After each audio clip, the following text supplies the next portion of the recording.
The Second World War was a tragic event on land, but not only there. The war spread to the ocean as well. The Atlantic Ocean was a place of conflict from the beginning of 1941, when the Americans began to send supplies over to the British. The Germans wanted to close down these shipping lines, while the British wanted to keep them open. Before 1941, there had only ever been one major battle on the ocean, when the Graf See was attacked in South America by British warships and sank.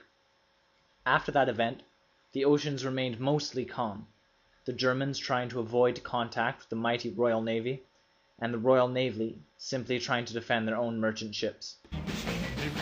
In May 1941, however, the stillness of the seas were interrupted as the Germans attempted to form a strong naval base in Brest. Two of the ships that were supposed to head to Brest, the battleship Bismarck and the battlecruiser Prince Eugen, had to travel through the Baltic Sea and then the Atlantic Ocean before reaching their destination. The Bismarck never made it. A British reconnaissance plane spotted the two ships hiding in a fjord in Norway, and the British sent a total of 17 ships to sink them both. Unfortunately for the British, it didn't start off well for them, as the Bismarck fired only one shot that blew up the HMS Hood, sinking it and its 1,400 crew. Eventually, a torpedo struck the steering of the Bismarck, slowing it down and letting the British warships catch up. They did, and on the 27th of May, the Bismarck and 2,190 sailors sank into the ocean. In the meantime, the Prince Eugen managed to return back to the Baltic, now accompanied by the Scharnhorst and the Gneisenau, which held the British at bay for the time. One of the biggest problems that the British faced was the German U-boats which hid beneath the water, unseen by British warships. Throughout the war, they had continuously wreaked havoc among the British Navy, sinking the Royal Oak in 1939 while it had still been at anchor. These U-boats became more and more of a threat as the war grew.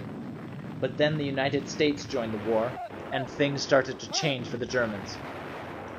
The Germans sank over 200 ships of the American in quick succession, until some new inventions made by the Americans and British came into existence. The high-frequency direction finding, or Huff-Duff as it was more affectionately known, could find out where U-boats were by tracing even the shortest radio signals. However, even with this and other new inventions, the Allies were still losing most of the battles in the Atlantic. In 1943, the Allies suffered one of their greatest losses in the Atlantic. They lost a total of 21 ships when German U-boats attacked two convoys in the ocean. The Germans only lost one of their 40 U-boats. This victory gave false hope to the Germans, however, and they then planned another attack on a convoy, this time with 60 U-boats. The Allies still lost, losing 12 ships while the Germans only lost 7. But the Germans were now much more cautious with their submarines, and decided to only do small raids, leaving the Atlantic Ocean open to the Allies.